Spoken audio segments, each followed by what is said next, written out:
Liftoff.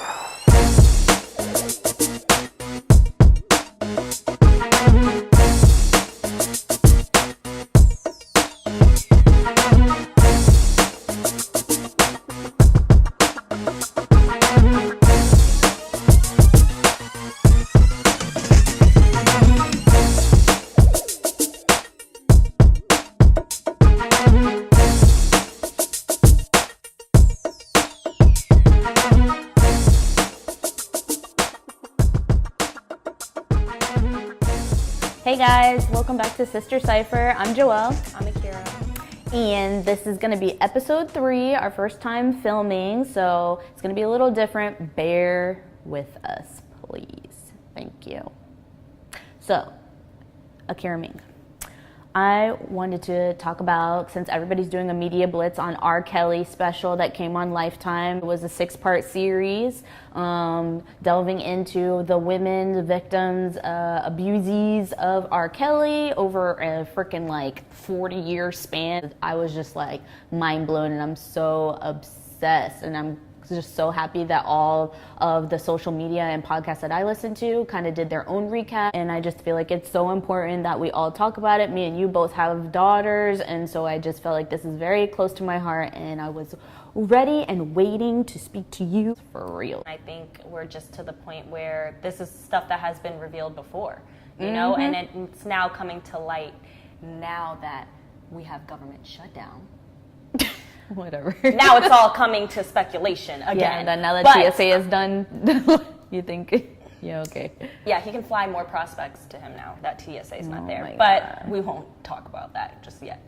But yeah, it is a serious situation that we're facing. A lot of people are, canceling him at this time, and some people are still supporting him, and that's what I'm confused about.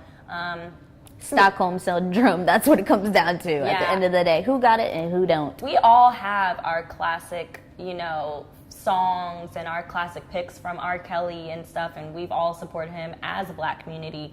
But I think that we should, just take a stand and really think about this. It's just allowing our kids to listen to this Pied Piper that they allegedly call him. I'm not comfortable with that. I mean, me even knowing that story is just and what the Pied Piper does. And yeah, with our no cap recap, I wanted to start with shout out to Mandy, close to our girl. Horrible decision. Out of Orlando. And I like that she had a bonus episode with Jamila Lemieux and, forgive me, it's another therapist. Michelle Hope.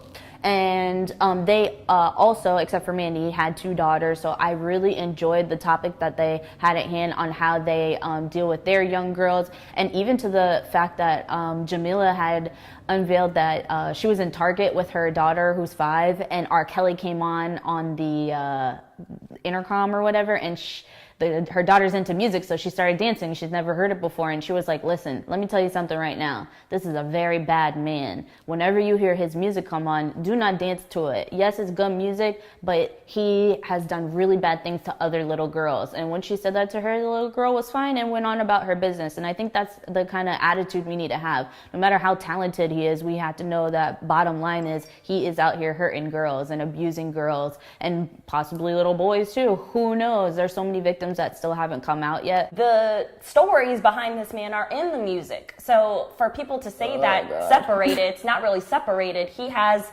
his subliminal way of letting people know what he's done. The songs that he wrote for other people, You Are Not Alone, I can't ever listen to that song again. Yeah. Never again can I listen to that song now that I know the meaning behind it. Simple as that. And I'm heartbroken for the victims that are still there with this man, Joycelyn and Azriel, that their parents have spoke out, trying to rescue them. I was touched. What was it, episode 4 or 5, when she, Dominique's mother went and rescued her from the hotel. I cried at I cried. It was so impactful. But I just feel like as a mother, if I know that this man is powerful to the point where he's, paying off enforcement and paying off, you know, whoever he can to cover this up or, you know, not really get proper wellness checks or whatever. I'm coming with my own fire squad and I'm going bust these windows open and spray the whole town until I get my child back. Well, that's what else they were talking about on Tahoe's show, as well as Mandy's bonus episode. You know, Mandy, and just like I know you've grown up and I've grown up with girls that when I was in high school, yeah, they were out there trying to talk to college guys and going out there. And mind you, they came from very good families, all have parents. You know, nothing was necessarily wrong. As far as I know, they weren't sexually abused or molested themselves. But, you know, some girls are just boy crazy and they just think that that's the cool thing to do, and it's the art of persuasion from an older man that's getting them to think it's okay and that they're special enough to date that young man. So I mean, there's just like a lot of different variables, I feel, and the art of manipulation. But that's why I'm so interested in the psychology behind it. What is the difference between a mind of a girl that is like, oh heck no, I will never do that, for real, like I will kick him, spit in his face, yell and scream, or the girl that's like, oh, I'm so scared, he might hurt me, so I'm just gonna do whatever he says because I'm so scared. Our mother and father used to make us watch Lifetime, so they kind of drilled it in our head. Hey, I don't care what they threaten you with, I don't care what they say to you, they can put me on video and have a knife to my head. Do whatever you got to do to get out of it. Save yourself. Like, don't ever think that somebody can threaten you to believe anything. You have more power than anybody as a female, and you need to have that inner strength to do what you need to do to survive, period, point blank. You know, just looking back and seeing Azriel's sister going on those trips and, you know, being scared, you would have dragged me out that studio. But that's from a place where the mother said she's been to jail before and she would go again. But obviously they are trying their hardest to do everything legally in the right way. But I think they're just about to that point of getting their daughter. So speaking of old school versus new school, Mouse also had Jamila and Touré interviewed, and that was also a very lovely interview. Mouse, great job, buddy. However, like 30 minutes after it dropped, we find out that Touré himself has been accused of sexually harassing women. What are your thoughts? He was in literally a 6-part series and doing a whole press tour. I feel like, you know, at this point, this whole thing is just a setup. Everybody's canceled. Everybody's canceled. Everybody's involved. It's like, you know, the people that knew this story were clearly part of the story. These founders or the editors, they clearly did their research. I bet they knew. Miss Diamond or something like that, she said she didn't know anything about Touré's issues. I don't think those women that were sexually harassed by him felt the need to say anything until he started doing his whole press sweep. And then he also mentioned that he was going to drop a podcast of his own. So I think they're just kind of trying to stop all of that. And I think it was like up until like recently that snide comments towards women and making sexual advances to them after that after they rejected him. So I don't know. I just feel like a bunch of old dirty old men out here, and then it's disgusting. I mean, I think we just can't put anything past anybody at this point. You just have to be smart and you have to ask questions and you have to be honest. As for us on our part as women, we have to be honest and let people know our age. You know, I know, like you said, you reference, you know, back in high school days, it's all wild. It's all wild. Yeah, and jaw dropping every day. We're glued to Twitter like, oh my God. Him too. Oh my goodness. This is getting out of control. As wild as that sounds, there's still more wild things going on up in TLC with your favorite and my favorite 90-day fiancé. Breaking news, even up to right now. Go ahead, sister.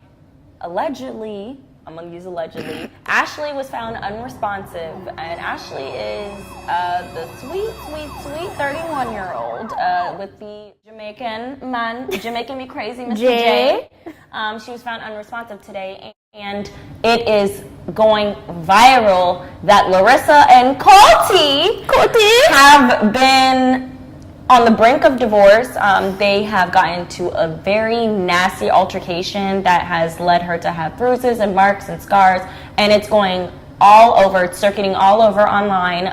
Pictures, TMZ has reported, you know, that she, you know, got in an altercation with him. She caught him watching some porn.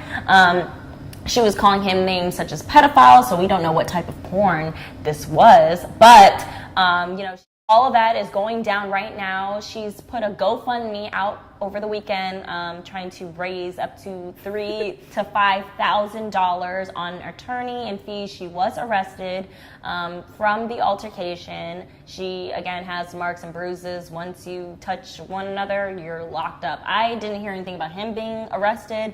But, no, when the police went to interview both of them separately, they checked his nails because she said that he scratched her, but they said that he looked like he was a nail biter, and basically the injuries that Larissa had don't coincide with the injuries that Colt had, to say that he inflicted them on her. So he was free and clear.